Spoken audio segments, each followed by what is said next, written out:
Learning Subrata YouTube চ্যানেলে তোমাদের সকলকে স্বাগত। প্রিয় নবম শ্রেণীর ছাত্রছাত্রীরা, আজকে আমরা প্রশ্নপত্র 4 নম্বর নিয়ে আলোচনা করব। উত্তর স্কুলে হচ্ছে বীরভূম জেলা স্কুলে। এই স্কুলে প্রশ্নপত্র খুব সুন্দর হয়, দেখো প্রশ্নপত্রগুলো আলোচনা করব। তো একে দেখে 14টা এমসিকিউ দিয়েছে। পৃথিবী নিরক্ষীয় ব্যাস ও মেরু ব্যাসের পার্থক্য কত হবে? 43 কিমি। পৃথিবীর আবর্তন বেগ যেখানে শূন্য হয় তা হচ্ছে মেরু বিন্দুতে আবর্তন বেগ শূন্য। পৃথিবী নিরক্ষীয় তল কক্ষতলের সঙ্গে 23.5 ডিগ্রি কোণে হেলে আছে, 23.5 ডিগ্রি কোণে। 1 ডিগ্রি অন্তর পৃথিবীর মোট অক্ষরেখা অঙ্কন করা যাবে 179টি। অপশান সি হচ্ছে 179টি। মহাবৃত্ত বলা হয় কাকে? নিরক্ষরেখাকে বলা হয় মহাবৃত্ত। একটি অন্তর্জাত শক্তির নাম হলো অগ্নুৎপাত। এবারে সমভূমি অনুচ্চ টিলাগুলিকে কী বলা হয়? উত্তর হবে মোনাডনক। ক্ষয়ীভবনের সঙ্গে যুক্ত নয় যে শব্দটি, সেটা হচ্ছে বায়ুর কাজ। সম্প্রতি সিকিমে বিপর্যয়ের মূল কারণ হচ্ছে হরপাবান। সম্পদের ধারণার প্রবর্তা হচ্ছে জিমারম্যান হচ্ছে সম্পদের ধারণার প্রবর্তা। এরপরে পশ্চিমবঙ্গের পশ্চিমে একটি প্রতিবেশী রাজ্যের নাম হচ্ছে বিহার। তারপরে বলেছে দেখো অযোধ্যা পাহাড় রয়েছে পুরুলিয়া জেলাতে।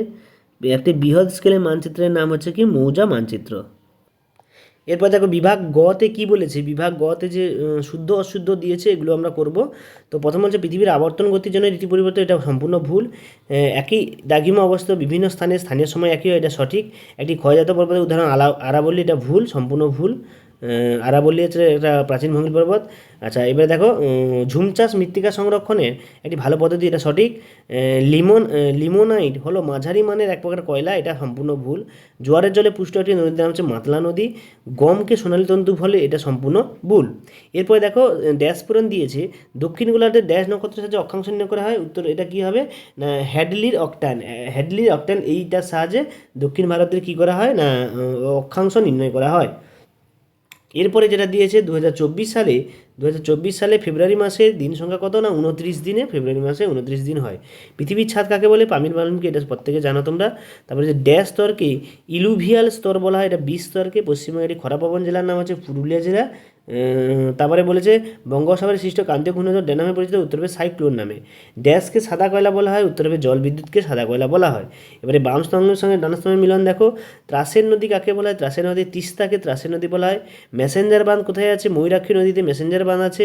আর বাগরি কি? বাগরি হচ্ছে নদিয়া জেলার বাগরি, এবং বরাভূম কি? পুরুলিয়া জেলায় বরাভূম। ঠিক আছে। এরপরে দেখো এসে কি প্রশ্ন বলেছে, দেখো যে পাত সীমানা দুটি প্লেট পরস্পরকে এগিয়ে আছে তাকে বলে অভিসারী পাত সীমানা, ভয়ঙ্কর পাত সীমানা। যেটা ক্রিকেট বিশ্বকাপে ভারতকে বলা হয় দুটোতে শুরু, নিচে কখন শুরু হবে? সকাল 8:30 AM। আবহবিকা শব্দটি প্রথম কে ব্যবহার করে? জি.কে. গিলবার্ট সঠিক উত্তর হবে। তবে একটি সামাজিক সম্পদের উদাহরণ দাও। একটা সামাজিক সম্পদের উদাহরণ হচ্ছে বিদ্যালয় বা স্কুল। হুগলি নদীর তীরে কোন তীরে কলকাতা শহর অবস্থিত? এটা বাম তীরে। কোন তীরে? বাম তীরে কলকাতা শহর অবস্থিত। ডুয়ার্স অঞ্চলে কোন 3টির জন্য বিখ্যাত? উত্তর হবে ট্যুরিজম, টি এবং টিম্বার। ঠিক আছে, টিম্বার। ঠিক আছে। মানচিত্রে প্রাণ কাকে বলা হয়? ভূ আকৃতিকে মানচিত্রে প্রাণ বলা হয়।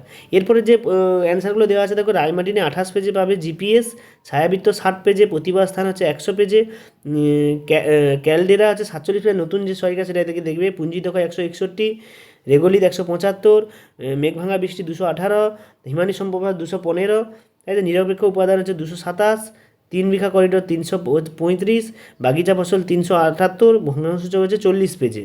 এরপরে দেখো তোমরা পাবে আমরা পৃথিবীর বেগ অনুভব করতে পারি না কেন, এটা 48 পেজে পাবে। এবং 104 অক্ষাংশ দ্রাঘিমার পার্থক্য, এটা 104 নম্বর পেজে পাবে। পশ্চিমবঙ্গের পার্বত্যাঞ্চল ছাড়া কোথায় ধস দেখা যায়? উত্তর হবে এটা 199 পেজের অ্যান্সারটা সুন্দরভাবে দেওয়া আছে। বঙ্গোপসাগর অধিক ঘূর্ণিঝড়ের সৃষ্টির কারণ, এটা বই থেকে দেখে নেবে। ঠিক আছে। এরপরে দেখো স্তূপ পর্বত ও গস্ত উপত্যকার পাশাপাশি অবস্থান করে কিনা, এটা 139 পেজে পাবে। বই থেকে এগুলো দেখে নেবে। এটা হলদিয়া বন্দর গড়ে ওঠার কারণ, এটা হচ্ছে কত পেজে? না 362 নম্বর পেজে পাবে।